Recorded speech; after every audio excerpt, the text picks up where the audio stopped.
Hi there, my name is Victor. I'm the creator of Nx, and I would like to tell you a little bit about it. What is Nx? Nx is an integrated build platform. At its core, there is an MIT licensed open source build system, and a lot of folks who use Nx only use this build system. So if that's everything you're interested in, that's fine. But Nx gives you a lot more. First, it combines CI and the build system in a very kind of novel way for a lot of folks, which yields huge benefits. Okay, you'll see later what it means. It's fundamentally AI friendly in several ways, and some things are just 10x easier to do when you use Nx. When it comes to AI, again, you will see later what I mean. And lastly, it provides first-class monorepo support. So a lot of folks who use Nx use it because they have what they think is a monorepo, and they need some way to manage it. Okay, those are the key properties. Okay, now let's create a new Nx workspace so I can demo use this property. So I'm gonna go to Nx dev, and one way to do it is to click on Get Started if you don't want to read the docs, and you can create a new Nx workspace from here. Click on here. You can pick a template. If you don't want to go through the web app because you're not interested in the whole platform, you just want the build system, create manually, run the command, you get everything, right? I want to show you everything, and I think it's just easier to start with a full featured template rather than building kind of from the very basic building blocks. I'm going to pick React, and I'm going to give it a name, my big org, okay, creatively. Okay, so it created a repository for me and wired everything up. I can explore the repo, but for now, I'm just going to clone it. And, right, let me just go here. Just do this. Okay, if I learn how to type, okay. Okay, so this is my project. Normally speaking, I would work with Nx workspaces using something like Helix. And everything we provide, you'll see it later, is fundamentally NeoVim and Helix friendly. So if you really like your terminal editors, you kind of hardcore or whatever, it will all work. For this video, just because it's more familiar for folks, okay? And it's easier for folks to grasp, for the majority of folks, I'm going to use cursor. You don't have to, okay? You can go as hardcore as you want, okay? Okay, so this is cursor. As you can see, there are several applications in here and several libraries. And that's what folks would call a monorepo. A monorepo, when I use the word monorepo, I don't mean sort of Google style. There is one repo for your whole org, for tens of thousands of developers who contribute to the same place. And it's just vastly different from what you would encounter normally, etc. Right? I simply mean a repo that is structured, where several packages are very connected, are collocated, or something like the show application in this case is broken down into individual packages to create more structure and better maintainability. So all the stuff is together. And there is tooling that makes sure when this kind of separation of concerns happen, overall thing still works. Like the code remains maintainable, CI is fast, etc. That's what I mean by a monorepo. So this small repo is a monorepo using the definition. So a lot of repos are monorepos in this definition, right? If you have end-to-end test in your application side by side, using this definition, you'll have a monorepo, okay? So now I'm going to click on the Nx extension for cursor, and you can see Nx understands your workspace. It knows what packages you have. It knows the targets, like all the things I can do with each of your packages, etc. One of the useful things I can show you now is click on this project graph visualization, and you'll see the visual representation of this workspace. Right? There are applications, API, shop the front end. There is a suite of end-to-end tests. If I click on the shop, you will see, for example, which technologies it's built out of. You will see direct dependencies, and they go into the shop folder of the libraries, right? Each of these libraries, they kind of have dependencies between each other. I can click on the edge to see what created this edge, basically which files contributed to the creation of this edge, right? None of it, by the way, is configured by hand. Nx will examine your code base in an efficient way and deduce this graph, including all the edges and stuff, automatically. That's a key property, right? We in general believe in you're not having to configure anything, right? And us figuring it out, okay? And so you have this workspace with this graph. For this size of the workspace, the graph is not that useful. Okay, it's super small. You could kind of draw it on a napkin or whatever. It's fine. It is more useful at scale. If you have hundreds or even thousands of packages in one repo, this is indispensable for just figuring out if the shape of your graph is correct, or like debugging circular dependencies in a visual way. It's all very, very useful, right? And it kind of like highlights one of the properties we generally believe in, which is sort of multimodality. If you're running commands in a terminal, you need to see the most powerful, the most efficient, the most dense and cool terminal UI, because that's what you're doing. If you're examining the structure of your repo from kind of high above, and you try to figure out how things are laid out, it is much easier to do it in a visual way than a text way. So hence we provide you this stuff, okay? So that's your workspace. By the way, just to confirm what I meant about the terminal UI, or the folks who like, NeoVim or Helix, right? If you run the following commands, npx and nxgraph, you will see the same graph in the browser, okay? That's a fundamental property of almost everything I'm going to show you. You don't have to use any editor. It works without it, okay? So now there is this set of projects. Let me just show you something that you'll see what this repo actually implements, okay? If I run this, you will see a TUI. And if I click on this link, this is my application. I can, it's doing something. What it's doing exactly, it's not that relevant, but the app is working. What I want you to pay attention to, not that, but the TUI, right? You can see that several things had to be built, right? The API products and those things had to be built, those libraries. And then the shop and which is the front end, and the API had to run, right? And those are continuous tasks, so they don't complete unless you stop them, unless you kill them, right? The important part is that I could unselect some stuff, I could select this, and, there are a lot of interesting stuff. I can look at help. I can go inside here and, make it interactive or not. I can, do a lot of interesting things with this TUI. The important thing in here that if I run it again, you will see that two of the targets are pinned, the two serve targets. And the reason why we do it automatically is that we in general believe strongly in looking at individual use cases that are very, very common and trying to make sure our defaults are optimized for them, right? It doesn't mean that you have to use these defaults, but they're very useful. In this case, for example, it is very common to run two things that don't end, continuous things. Like you have a serve target and maybe a suite of end-to-end tests that depends on it. Or you have like a shop and an API, etc. Right? Very common.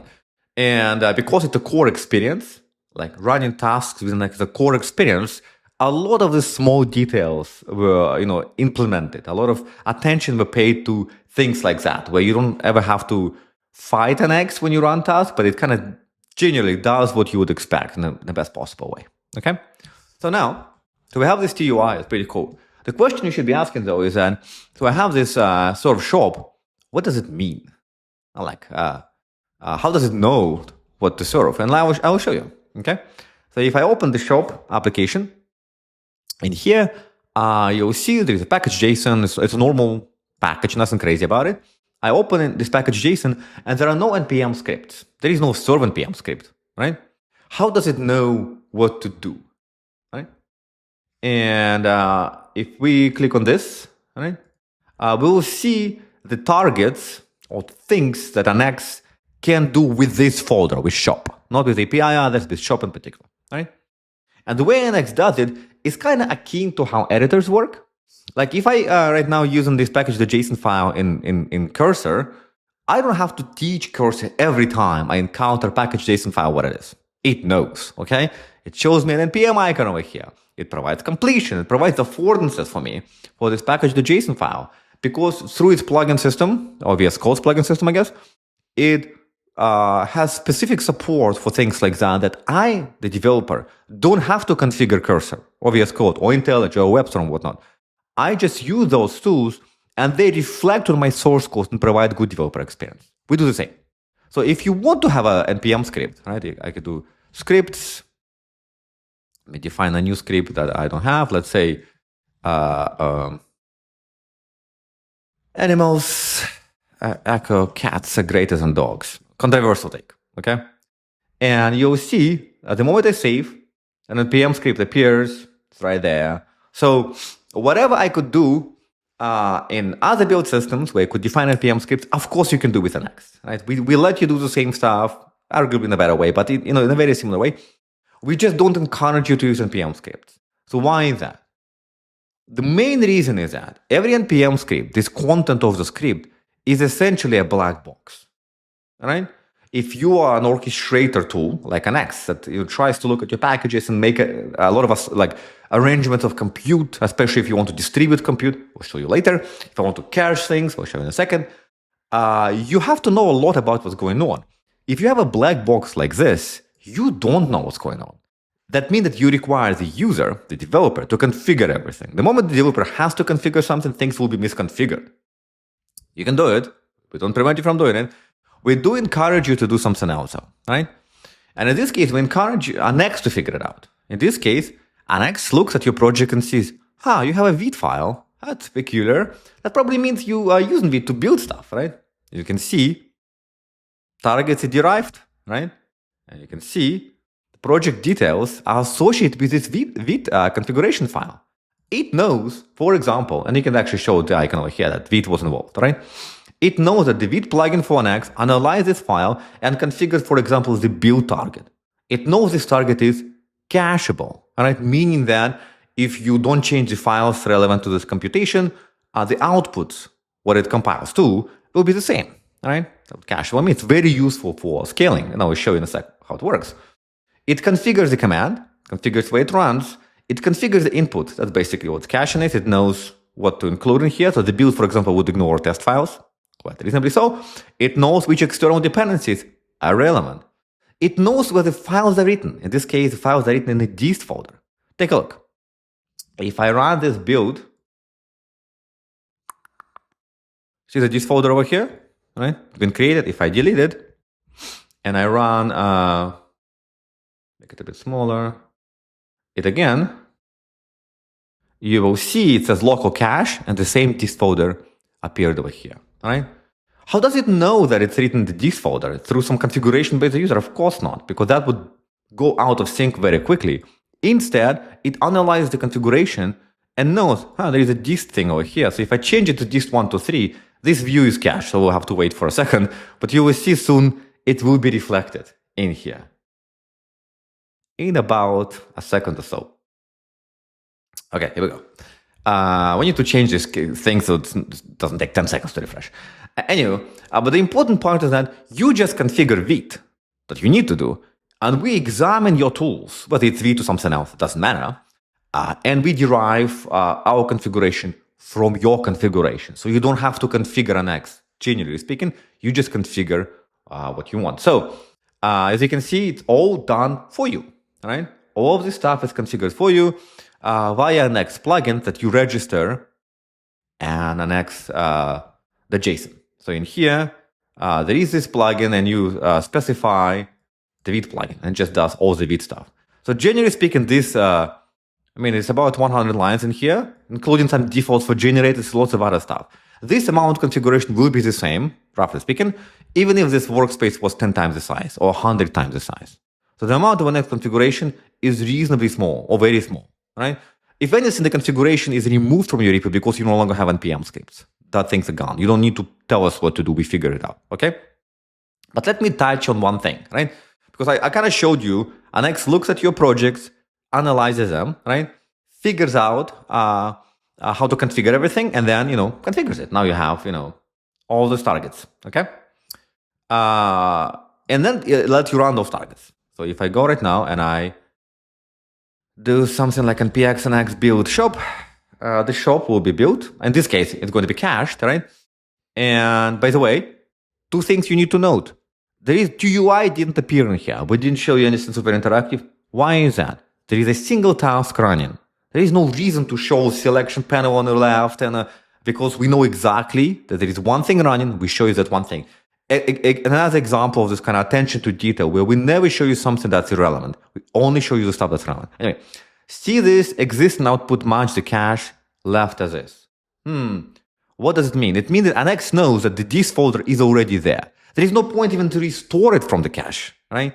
It's correct. If I remove this icon though, right, like this, and I run it again, pay attention. It says local cache, and it appeared back. It knows when you modify stuff. So it does a very good job ensuring that invariants hold, but things are uber fast. So if I do it again, it's fast, right?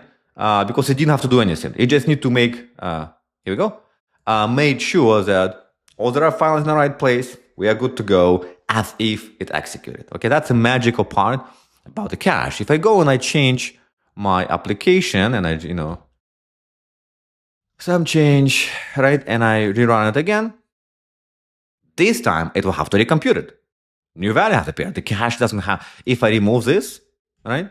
And I run it again, you will see, again, it retrieves from cache because that exact computation happened before, okay? Key property, very useful. Of course, it's not just for your local machine. You can share it with your developer friends. It's very useful for CI. A lot of the time when CI runs, it can reuse the same computation over and over again across branches or within a branch. So being able to share this cache, well, it's very important. One aspect on CI that you want to do it safely. You don't want to do it naively like most other tools do it. And Nx does it safely, include something in the description so you read up on it, okay? Okay, so we have that. That is cool. Let me show you something else, okay? So running one thing is useful, right? Obviously, when I do this, I'm not running one thing. I'm running many things at the same time. But there are many because solve for sure would depend on graph of tasks. Just, it will happen. You can also run many things differently. You can do something like this and say, let's run test, lint, and build. If I do that and I run it, you'll see it will run all the targets. And here we go. So now, if I do this, it's all, in here, the command completed. If I run it again, I mean, it's obviously fast, right? Because it's already in the right place, right? So Nx doesn't let you run one thing only, which you absolutely can, and the ergonomics is very nice. But you can run whatever you want. You can run many things, right? And what's important, when you run one or many things, right? Each of the tasks will run a separate process and will run in a way where full interactivity will be preserved, right? So it doesn't run in some CI mode, but the colors are gone, interactivity is gone. It's all there. So there is never a sacrifice between I can run it via Nx to get some caching, but my developer ergonomics are not great, or I can run directly where developer ergonomics are good, but it's slow. With Nx, you get both. It's always fast, as fast as possible, and you don't miss out on developer ergonomics. Okay? Let me show you one other thing. So the cache is one way to help you with your CI struggles because it helps you reduce the amount of compute required. We on average see about 70% of CI executions will be cache hits, individual tasks. So like 2/3 of your compute will be gone once you enable it, right? With a safe mode that Nx provides, an opposite to everything else. But if I go and I change, for example, something in my library and say, I would like to change this data, super want to change it, right? And I'll be like, export, I don't know, it actually could be anything, just say some change, some silly change. Have this. I can now run an Nx graph affected, and you'll see that only a small part or like a half of my workspace in this case is affected, is theoretically affected by this change. Like the API cannot be affected by this change, for example. All right? That's useful. It's useful because it's useful for visualization, so you kind of see the impact of your PR, but it's also useful because now I can do, and instead of rerunning everything, I'm going to only run some part of my code base. As you can see, there is no API in here. It is only shop. So that's a kind of one of the important features. Like Nx knows what part of your code base is affected by your PR. So in your CI, you would often use affected commands to only rebuild, retest, revalidate what is affected. That's one of the big complaints people have around monorepos is that, the team A is working on something and they screwed it up, right? And now I'm not working on that thing. I'm working on my own stuff. And now their screw up is affecting me. Well, with affected commands, it won't. They can land broken code. Right? Their test could be failing in the main branch. Unless you're touching something that affects them, you won't be affected by this failure, okay? So that's kind of the killer combination of these affected commands and the cache. Both of them in combination can help you save quite a bit of compute, right? At least 2/3, often more, right? But now I want to show you a lot more stuff, okay? That's where we are at. So there is an Nx, there is a build system, it's cool, has cool TUI, cool visualization, good editor support. Now let's try to build a new feature. Let's try to build a new feature. And in this case, remember, what we have is essentially a store kind of application, right? Right? Let's say we will add a new property in here, something like a manufacturer, right? And maybe add a screen where the property is accessible, right? A reasonable feature. So I'm going to check this out. I'm going to create a new branch called add manufacturer. Okay. Before I begin, I forgot to show you something which I actually think is of high importance, and I would like you to note that is the case. Let's say I'm again running my shop target. So there are a couple of things here that's running, and this TUI is very nice and it's very cool, and people like it, and it's very good for humans, right? These days, though, when we build any sort of terminal interaction, we need to think about human developers, like myself, right? And human developers like interactivity, they like visually nice things, etc. But we also need to think about AI agents and say, like, how would AI agents deal with it, right? And powerful TUIs actually are not that friendly to AI agents. They have trouble interpreting them. And we don't want to have bad terminal UI experience because for humans to make agents work, we actually want have a good solution that works for both humans and AI agents, right? And I could, let me show you, I would just show you one thing. And here, if I ask, show me what is Nx currently running, you will see that in this case, the agents will know. And it sees, it doesn't just see that, it also sees the logs that are currently printing or whatever. And because we have a set of MCP tools, right, that Nx comes with, that remember that when I opened the project, I didn't have to do anything. I didn't have to configure MCP. It all gets pre-configured, right? So the Nx plugin for Cursor or VS Code will wire everything up. You don't have to worry about, right? So any Nx project you open, you always have like a full AI rich experience, okay? In this case, Nx comes with a set of MCP tools that kind of mimic the terminal UI experience, but done in a very agent-friendly way. So the humans see beautiful UI and they can enjoy interactivity and etc. etc. The agents see the same information, all the logs streamed in a more kind of easy to parse, structured way, such that they could sort of see the essence of what humans see, right? And that's an important thing. Like these days, right? If you want to provide good developer experience, you need to have kind of two copies. Humans should be happy, but the AI agent should be happy as well. Okay. Anywho, so we have this. That's fine. Now let's add our manufacturing property. Okay. Let's add manufacturer property to the API response, and let's display it. Okay, wonderful. So it looks like we are done. Let me see if the results are good. I have this, and here we go. That works. That's quite nice, right? And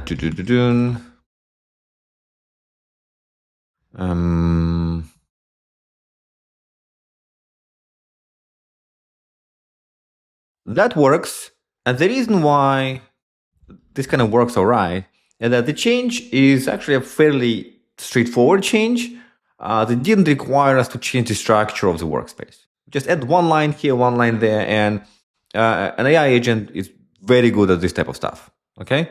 I also want you to point out, like to note one thing. Okay. So again, I added this property, and in a single go with a single request to the agent, it worked, and it affected the libraries the front-end depends on, the libraries the backend depends on, the backend and the front-end, all in the same go. That's one of the beauty of having all in one workspace, right? In one Nx workspace, that my agent could touch the whole system, all right? Not one small part of the system that just happened to be in one workspace, right? I don't need to change my backend with an agent, right?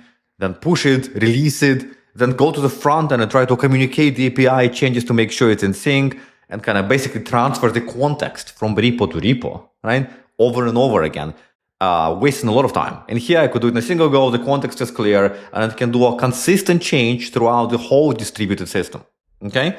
That's a big deal for this development style in general, okay? So it worked well, but I want to do more than this. This is fine, this is not terrible, cool change.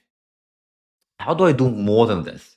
Well, I would like to perhaps create a new package. So if you can see, right, we have some packages over here to display product details, to display products.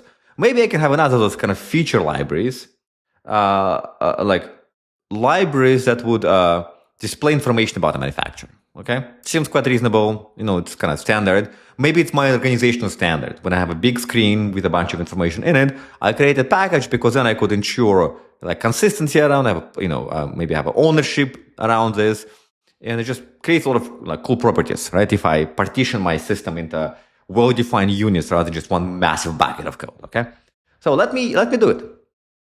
Let me say, please create feature. I know, manufacturer library using an Nx generator. Don't proceed until it's done. And then further, I'll give more instructions when we have this, okay? I'll do this and see what's going to happen. A couple of things are going to happen. First, we are going to tell via IMCP tool what generators we support, provide a schema, and soon after,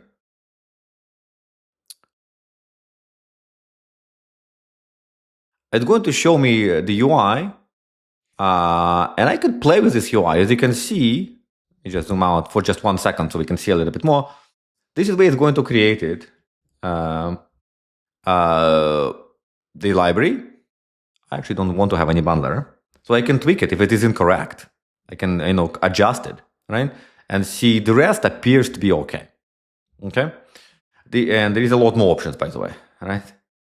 The idea why this is cool is that I think AI in general is quite good at doing things quite right, but not exactly right sometimes. And in the organization, if you don't vibe code, but you actually have a big organization and you want to make sure things are consistent and things are scalable and don't deteriorate, you want to make sure that some units are just well established and some sort of senior team knows what those building blocks should look like, so people can compose them much better. In this case, we just have a predefined building blocks, like a library for a React library. You can define your own. And actually, you can use AI to help you define your own building blocks that you can kind of then reify, check in, and then when you interact with an AI agent, you can use those building blocks to make sure your code base grows consistently. In this case, seems fine, seems good. Let me generate it, right? And now I can go inside here and I can say, now continue, wire this library app in the application. I think we are here, so now I can do npx and nx sort of shop. And I will see my app working.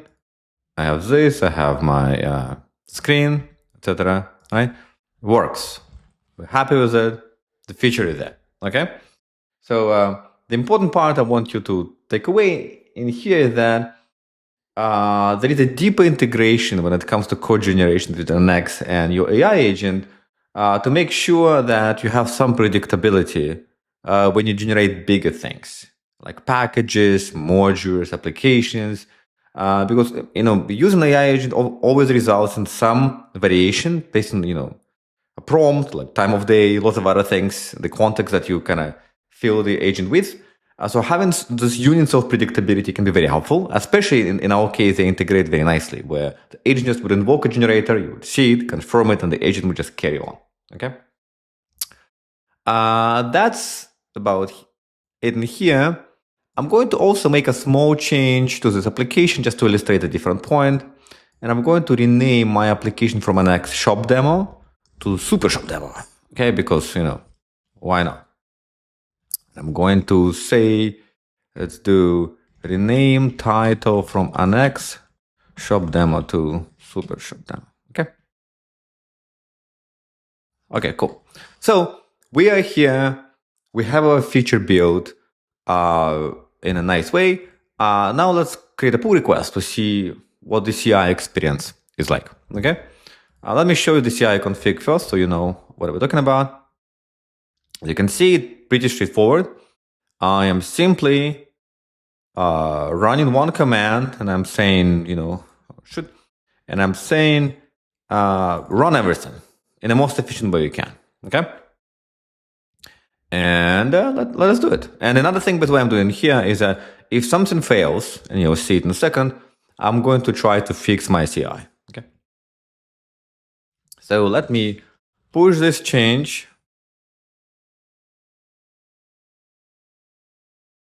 Wonderful. And open a pull request.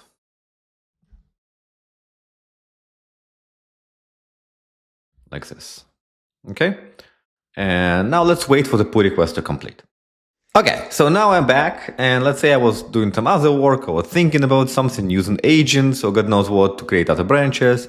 I see notification saying my CI has failed. Okay, but there is a fix, and that's the cool part. I can look at the fix, and the fix will tell me that I renamed the title, but I didn't update some tests, right? And in this case, right? Yeah, the fix is quite straightforward. There are actually two types of errors. Oh, that's amazing. Right? So I renamed the title, which is what I did to illustrate the issue, right? That's why I did it. As you can see, it updated the test. But also the type checker failed, which I didn't realize was a problem. And I guess it fixed that as well. Okay, that's fantastic, right? And the important part, it verified the fix, meaning that it rerun this target, right? Or these failing targets to make sure the fix actually makes CI green. So I can apply it from here if I want to, right? But if I'm not in my editor, I can also see the same in GitHub, on GitHub, same fix, can apply the fix or reject it. I can tweak the fix locally. So normally if I come here and I see it almost right? I could, click on a button, open my editor, and I could tweak the fix. So no matter what I do, whether I'm kind of more editor based and I'm doing something else, I'll see notification, I can tweak it and I can block myself, or I'm on GitHub, I could see this comment with a fix and I could apply it, right? Why this is useful? Let me apply it and I'll talk why this is useful. It's useful for a couple of reasons. First, like a lot of those things when we send PRs are fixable with AI, right? And we do it by fixing your stuff in flight. Your CI still runs, Nx will see the errors they're happening, and will use a lot of intelligence to figure out how to address them, or provide a suggestion, right? And then we'll verify that the suggestion actually fixes the problem, right? And once it's done, it will present you with this, right? It's actually possible to enable something else where for certain types of fixes where Nx is really, really confident about them, it could apply those commits for you automatically. So if you're doing like a formatting issue and Nx can fix it, there's no reason to wait for your approval. We know it will work, just can apply the commit, right? That helps you not to be interrupted as much, right? You don't have to babysit your PRs and tell them I missed this one small thing. It is even more useful if you use agents a lot. If you use agents a lot of the times, your PRs are almost right, but not exactly, because you miss something, etc. Very useful when we can fix it in flight and just make sure your PRs are green from the first go. It's also very important in the context of this monorepo, right? Because in a monorepo context, you tend to have a lot of power because you can change all the clients of a libraries in the same go. Very nice. But at the same time, you have a lot of power, but you also have like an opportunity to miss something. You're not going to rerun every single app you're updating. You're not going to retest it every time because it may take a lot of time, right? So it's quite often you would miss something here and there, and being able to fix it, all right, like this without having much effort, just kind of applying a commit on GitHub, it's actually quite nice. It could be very, very useful, right? We find that about 2/3 of the fixes that Nx suggests when your PRs fail tend to be good fixes, and they either applied as is or applied with some small modifications. Okay, so the CI is green now. That's great. So the fix worked, unsurprisingly, because it was already verified in advance. Let me show you something else. So we so far interacted with Nx, the build tool, and we look at just GitHub, and we saw self-healing doing its magic, right? Folks who use Nx, the platform, right, often go, or sometimes go, to the Nx app, right? And in here, they could get a lot of interesting stuff. They can see the project graphs, they can do the analysis of the APRs. They could just look at what ran. Like in this case, this is what has been executed. By itself could be of great value. Like this is a small repo, right? So it doesn't really matter if I can look at each of those logs individually. In a large repo where you can have easily 1,000 targets, right, running, being able to just filter it and see what exactly failed and just kind of zoom into that one thing and look at one thing at a time could already be a huge deal, okay? I want to point out that a lot of those things are cache hits. So meaning that they were replayed from the previous CI execution. Why is that? Because when we fixed our CI, we only touched a small part of our graph, right? So that part had to be recomputed, right, to be fixed. The vast majority, though, was exactly the same, all right, and was restored from cache and was faster as a result, right? That's one of the core properties of Nx, is this computation reuse, right? That's done in a safe manner. It helps you save a lot of compute. Okay, very handy. There are a lot of things in here that are also handy. I don't want to go too much into. For example, this is a cache miss. You can actually go and compare this thing to other tasks to figure out why it is a miss, right? And it will show you a delta, pointing out what has changed. Very helpful for debugging cache misses to make sure you can fine tune your caching and get the most out of the platform, right? Anyway, so that's that worked. We saw self-healing in action. It worked. We saw how it integrates with the editor when notification wasn't here. The whole thing works. It's very nice. One thing I want to point out is, and one of the killer features of Nx is that how it distributes the computation across machines. Currently, the whole computation ran on this one machine. This one machine, and for this toy project or toy repo, that's fine. All right. And on the worst case scenario, we get maybe a 5-minute CI execution. It's not, it's fine, absolutely sufficient. Real workspaces are much, much bigger. You often could see, 10 hours of compute required for a CI execution, all right? Obviously, you cannot do it on one machine. And caching is not helping, all right? No matter how much you cache, there will be cases where you have to recompute a lot, and you cannot tolerate a multi-hour CI execution. That's crazy, right?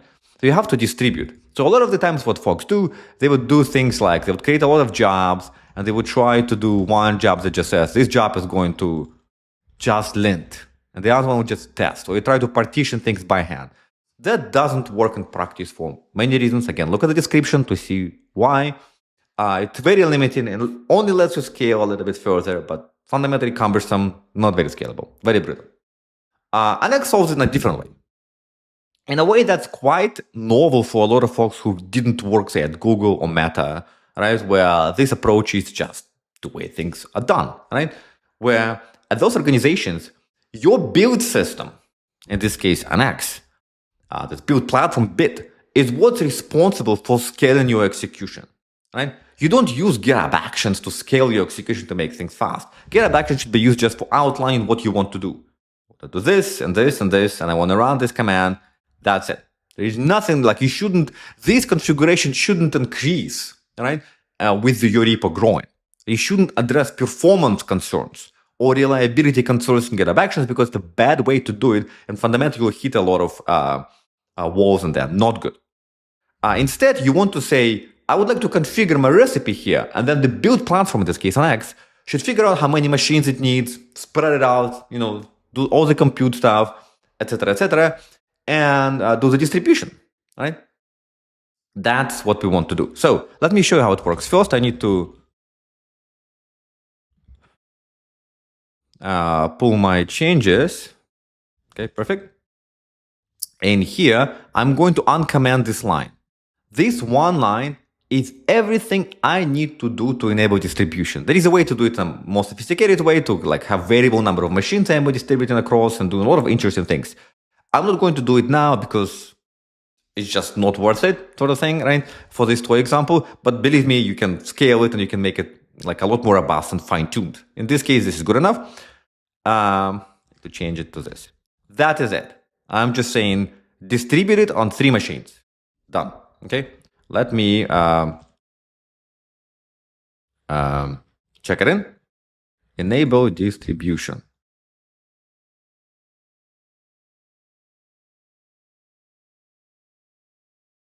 And now let's wait.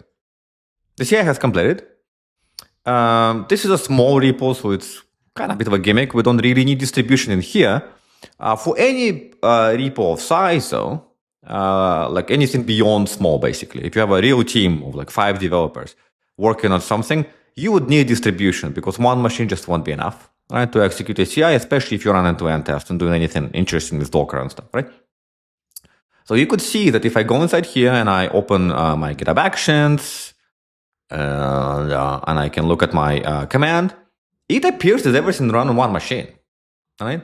But it actually was distributed across machine, but your developer experience is preserved as if one machine was involved. Key property. You can see there is one command over here, right? If I go in here and I look at this command, just one command as before, as if it ran on one machine. This is all cache hits, a bit of a contrived example. But the important part, it appears that it ran on one machine, but it didn't. It ran on 3 machines, as you can clearly see over here. 3 machines were provisioned, 3 Linux Vim.js machines, and CI ran on them, right? Without you having to do anything, right? It just happened on its own. You just had to add one line to your CI config to distribute, and you can tweak it to distribute more and run it across dozens or hundreds of machines, right? That shift to responsibility from CI to the build platform, Nx, where Nx does the speed and reliability and good utilization of compute automatically because it knows the graph. Remember I showed you all the graphs, right? So if I go back to cursor, I showed you that Nx understands this stuff, right? It knows what your workspace is composed of. If I open any target, if I go inside, say, end-to-end, and I look at what I showed you before in here, right? And I look at this. If I open any target, it's not particularly interesting. Let me open something a little bit more interesting. Okay, if I open any target, you will see Nx understands how targets are put together. It knows that this particular end-to-end spec had to use shop preview, which had to build the shop, had to do all of this stuff. It knows about, and therefore it also knows which files are created when. Remember, because of caching? That's why it can distribute all of this without you having to do anything. It just does work because all the metadata is already extracted by Nx after, like, when it looks at your workspace. So it does work automatically and works really well. Like, one of the things I want you to draw your attention to is that when I look at here, end-to-end tests run independently. So, where are my end-to-end tests? Okay, here we go. It split my suite of end-to-end tests into individual targets, right? That are individual files, and that let me run each file on its own machine concurrently. If one of those files would fail, for example, for flaky reasons, it would deflake just one of those files on that one machine. If there wasn't code error in one of those files, the self-healing I showed before would have a lot more context about what's shown. It would know just one small target that it had to fix. All right? That happens automatically as well because Nx understands your workspace well enough, right? It knows all the graphs. It's able to look at this information and create a computation in CI that's the most efficient, right? In your CI, doesn't have to worry about it. So your platform team needs to just maintain this one line, okay? That's the value. So that's the end of this video. Hopefully you kind of got an idea what Nx is about.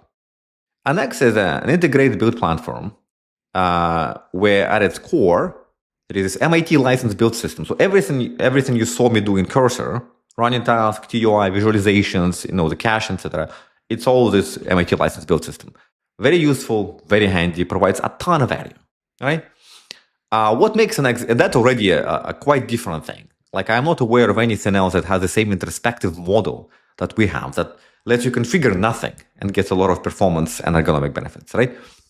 What's really different about Nx is how it slices through kind of the CI build system responsibilities. A lot of the times what you see is that build system manages interactions or coordination of tasks on one machine, and everything cross machines is done by CI. You can manually wrangle different jobs and stuff, right?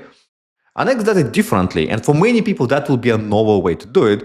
If you work at Google or Meta, it's not a novel way. That's exactly how the systems work there, and for a good reason, because that's the right way to do it. Right? The right way is to treat CI, or the right way, the more ergonomic way to do it, is to treat CI as a place where you configure what you want to verify, in where you want to upload files, basically describe the recipe, and offload the responsibility of speed, reliability, optimizing compute to the build system. The reason why, because the build system has a lot of metadata about your workspace, it can do it better than you can do by hand. Right? Nx does it correctly, but your CI has one job, very straightforward. All the complexity of performance is handled to Nx. Right? Nx amplifying your AI capabilities. You saw me using an AI agent in 5 minutes, doing a cross-cutting change where I touched the back end, the front end, the end-to-end test, a bunch of libraries in one commit, right? In one go. Instead of trying to coordinate this change across repos. Very useful because I could do it in a single place. I don't need to do backwards compatible or anything, just land it there. But also useful because I don't have to transfer the context from repo to repo. That's kind of one of the biggest problems. You do it in the API, if I had separate repos, explain it to Cursor, it would do some changes, and I would have to go to a different repo after API is released and re-explain it in a way that it understands. So hopefully it's consistently understands it in a different repo and it won't. Okay, so there's a lot of friction in there. You're kind of underutilizing your AI agents if you have this kind of split repo scenario, right? When you use Nx, your agents can make cross-cutting changes, which agents are very good at, right? Very efficiently. First-class monorepo support. We saw a glimpse of it with what I can do with TUI. And, for a lot of organizations, this is, why they kind of move towards Nx. And then they discover the CI and the AI stuff, okay? If you want to check out Nx, go to nx.dev, try it out. Thank you so much.